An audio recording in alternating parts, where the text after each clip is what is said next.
সন্ধে হলেই মনটা চুকচুক করে বিকেলবেলা বেরোনোর জন্য। তো এই যে আমার বর গেম খেলছিল আর আমি একটা চিপস খাচ্ছিলাম। খেতে খেতে আমি ভাবছি কোথায় যাওয়া যায়, তারপরে বেরিয়ে পড়লাম। আর দেখো, আমি তো চুল পড়তে পড়তে দিন দিন টাকলা হয়ে যাচ্ছি গাইস। তোমরা কারা কারা টাকলা হয়ে যাচ্ছ অবশ্যই কমেন্ট করে জানিও। মানে এই গরম আসলে আর শীত আসলে, মানে কোন টাইমে বলবো, বর্ষাকালেও চুল ওঠে, কোনো সময় চুল পড়া বন্ধ নেই ভাই, সারাক্ষণ চুল ওঠে। তো যাই হোক, এই যে আমি রেডি হয়ে গেছি আর আজকে চুলটা একটা সাইড করে বেঁধেছি অনেক যুগ পরে।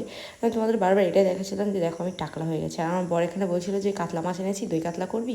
তো যাই হোক, সেটা বলতে বলতে আমরা বললাম চল আগে বেরোনো যাক। তো এই যে বেরিয়ে পড়েছি দুজনে মিলে অন্ধকারের মধ্যে। সেদিন না আমাদের পাড়ায় কারোর বাড়ি কারেন্ট থাকে না ভাই, আমাদের বাড়ি ইনভার্টারের জন্য লাইটটা জ্বলে, বাট এই যে সারা রাস্তাটা অন্ধকার। তো যাই হোক, আমরা এখানে কথা বলতে বলতে বেরিয়ে পড়েছি যে এই বৃষ্টির মধ্যে যদি বৃষ্টি আসে, সেদিন মারাত্মক বৃষ্টি হয়েছিল আর কি, তারপরেও বেরিয়েছি। তা আমাদের হাওয়াসিটা বুঝতে পারছো। তো সেদিন না আমাদের বাড়িতে আর যাইনি, গেছিলাম প্রথমে চায়ের দোকানে। এবার চায়ের দোকানে গিয়ে ফার্স্টেই খেয়েছিলাম কফি, আর ও খেয়েছিল গ্রিন টি, যেটাও অ্যাভেলেবেল খায়। তো ওকে বলছি চ মোমো খাতে নিয়ে যাও। তা বলছি কি যে হেলেন চাই মোমো পাওয়া যায় না। তারপরে আমি বলছি তাহলে ফুচকা খাতে নিয়ে যা।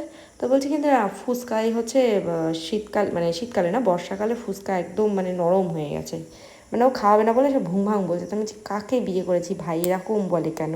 তারপরে এই যে আমাদের কফি আর এই যে কী বলার নাম, ও গ্রিন টিটা দিয়ে গেছে। বাট আমি গ্রিন টিটা একটুখানি টেস্ট করে দেখলাম, ছি, কেউ খায়, তোমরা আবার সিরিয়াসলি নিয়ে নিও না। তারপরে চলে গেছিলাম ভি বাজারে কেনাকাটা করতে, বাট গিয়ে দেখি সমস্ত মাল প্যাকেটিং হচ্ছে, আই থিঙ্ক এটা আর থাকবে না। তারপরে চলে গেছিলাম মোমোর দোকানে, আর এখানে গোলাপ ফুল মোমো খেয়ে নিলাম দুজনে মিলে।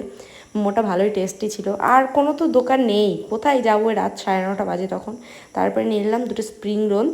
তারপরে খেয়ে দিয়ে দুজনে মিলে বাড়িতে চলে এসেছি। মানে আমি ওইটুকুনি খেয়ে হাঁপাচ্ছিলাম যে কি গরম। তাও তো সেদিন ওয়েদারটা মানে বৃষ্টি হয়েছিল বলে হালকা ঠান্ডা ছিল, তাই রাস্তায় দাঁড়িয়ে খাওয়া গেছে, তাই অতটা গরম। আর যদি গরমের দিন যেরকম গরম পড়েছিল সেরকম হতো তাহলে কি হতো, সেটাই বলতে বলতে আসছিলাম। তো যাই হোক, আজকের ভিডিও এখানেই শেষ। আর আসার সময় গেছিলাম হচ্ছে আমাদের যেখান থেকে বাজারে কেনাকাটা করি, সেখানে নিয়েছিলাম একটা ওডোনিল আর টক দই, তারপরে বাড়িতে চলে এসেছিলাম। তো আজকের মতন টাটা।